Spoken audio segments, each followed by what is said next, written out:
জমিদার বাড়ি অবস্থিত টাঙ্গাইল জেলার নাগরপুর উপজেলার সদরে ঢাকা থেকে প্রায় ৯০ কিলোমিটার দূরে। বাড়িটির পাশ দিয়ে প্রবাহিত হয়েছে ধলেশ্বরী নদী, আর আশেপাশের এলাকা ছিল একসময় উর্বর কৃষিভূমি ও নৌপথের বাণিজ্যের কেন্দ্র।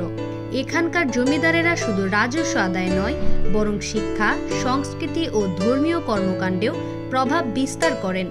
তারা কৃষি উন্নয়ন, পুকুর খনন, বিদ্যালয় ও মন্দির প্রতিষ্ঠার মাধ্যমে সমাজে বিশাল অবদান রাখেন।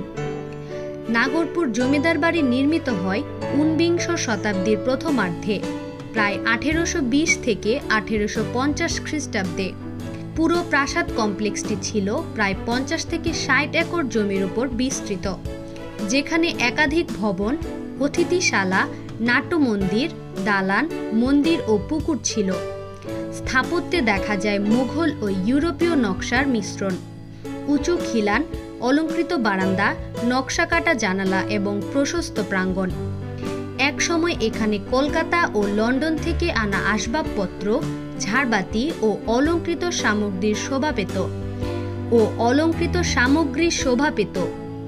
ব্রিটিশ আমলে নাগরপুরের জমিদারেরা স্থানীয়ভাবে অত্যন্ত প্রভাবশালী ছিলেন। ১৯৪৭ সালে ভারত বিভাজন ও পরবর্তীতে ১৯৫০ সালে পূর্ব পাকিস্তান প্রজাস্বত্ব আইন প্রণীত হবার পর জমিদারি প্রথা বিলুপ্ত হয়। এরপর থেকে নাগরপুর জমিদার পরিবারের প্রভাব ক্ষীণ হতে থাকে। অনেক জমিদার ভারতে চলে যান। কিছু পরিবার এখান থেকে ধীরে ধীরে আর্থিকভাবে দুর্বল হয়ে পড়ে। বর্তমানে নাগরপুর জমিদার বাড়ির একটি অংশ এখনো দাঁড়িয়ে আছে, তবে বেশিরভাগ অংশই ধ্বংসপ্রাপ্ত বা জরাজীর্ণ। প্রধান ভবনের সামনের অংশ এখনো নাগরপুর মহিলা ডিগ্রি কলেজের কার্যক্রমের জন্য ব্যবহৃত হচ্ছে।